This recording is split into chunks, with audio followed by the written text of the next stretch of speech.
میں نے ماموں شنکر کی بات ماننے کا سوچ لیا تھا کہ ان کو نہ صرف اپنی کشتی پہ سوار کرواؤں گی بلکہ ان کو اتنا خوش کروں گی کہ وہ میرا اور روہت بھیا کا راز اپنے سینے میں ہی رکھ کر بھول جائیں۔ میں شنکر ماموں کے کندھے پر سر رکھ کر لیٹی ہوئی سوچ رہی تھی کہ مجھے بھی اپنی مرضی سے اپنی زندگی کے مزے لینے کا حق ہے، جیسے نیہا اور روہت لے رہے تھے، ماموں اور مامی لے رہے تھے۔ میں نے ہاتھ بڑھایا اور ماموں کے ٹرک کو چھو کر دیکھا کہ وہ سفر کرنے کے لیے تیار ہوا ہے کہ نہیں۔ ابھی تک وہ نارمل تھا اور تیار نہیں ہوا تھا۔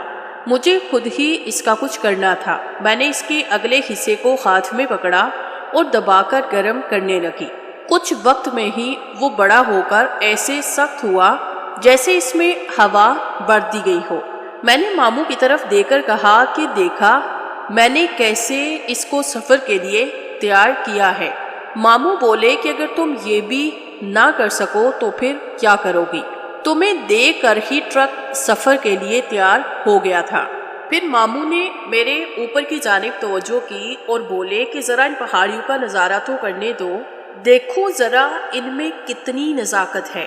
میں نے مسکراتے ہوئے ماموں سے کہا کہ جناب کوئی نزاکت نہیں ہے، بڑی ہی سخت پہاڑیاں ہیں، ان کو سر کرنے والا کوئی خوش نصیب ہی ہوگا۔ ماموں نے ایک ہاتھ پہاڑی کی چوٹی پہ جمایا اور اسے تھوڑا سا دبا کر بولے کہ یہ تنی ہوئی ضرور ہے لیکن سخت تو بالکل بھی نہیں ہے، لگتا ہے روہت نے کبھی ان پر توجہ نہیں دی۔ میں نے کہا جی ماموں، روہت بھیا تو بڑے بے صبرے تھے، سیدھا نیچے والی وادی میں گھسنے کی کرتے تھے۔ ماموں نے کہا جب انسان نوجوان ہوتا ہے تو وہ کچھ زیادہ ہی گرم جوش اور جذباتی ہوتا ہے۔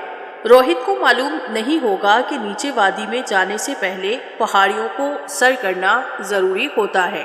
شنکر ماموں کی باتوں نے میرے اندر ایک نیا جوش بھر دیا تھا۔ میں نے ان کے چپو کو ہلاتے ہوئے کہا کہ میری کشتی بھی ابھی سفر کے لیے تیار نہیں ہوئی، ابھی آپ کے پاس موقع ہے، جس مقام کی سیر کرنی ہے کر لو، اور پھر جب کشتی تیار ہو جائے تو چڑھ جانا اوپر اور دھکے مار مار کر منزل پر پہنچ جانا اور مجھے بھی پہنچا دینا۔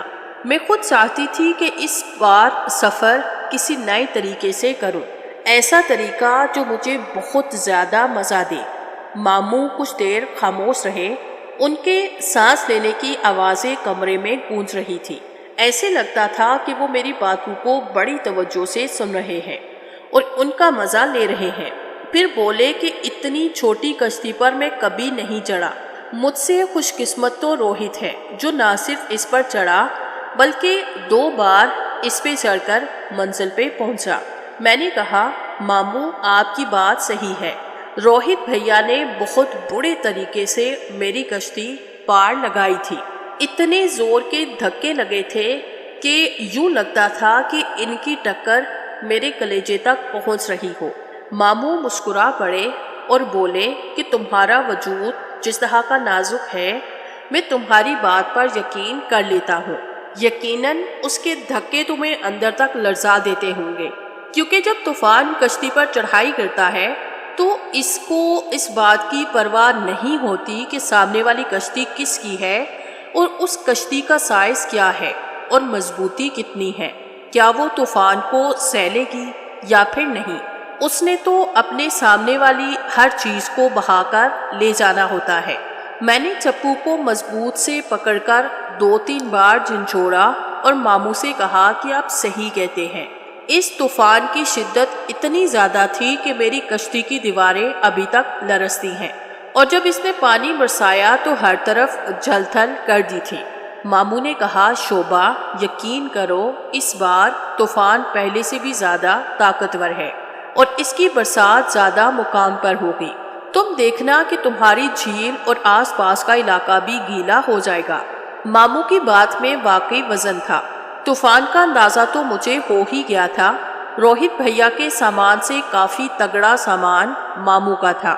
ماموں بولے کہ شوبھا اب تم اس کو چھوڑ دو، تمہارا کام ختم ہو گیا ہے اور میرا کام شروع ہو چکا ہے۔ میں نے پوچھا وہ کیسے؟ ماموں بولے کہ اب تم اس سامان کو چھوڑ دو کیونکہ یہ اپنی جگہ پر قائم ہو گیا ہے،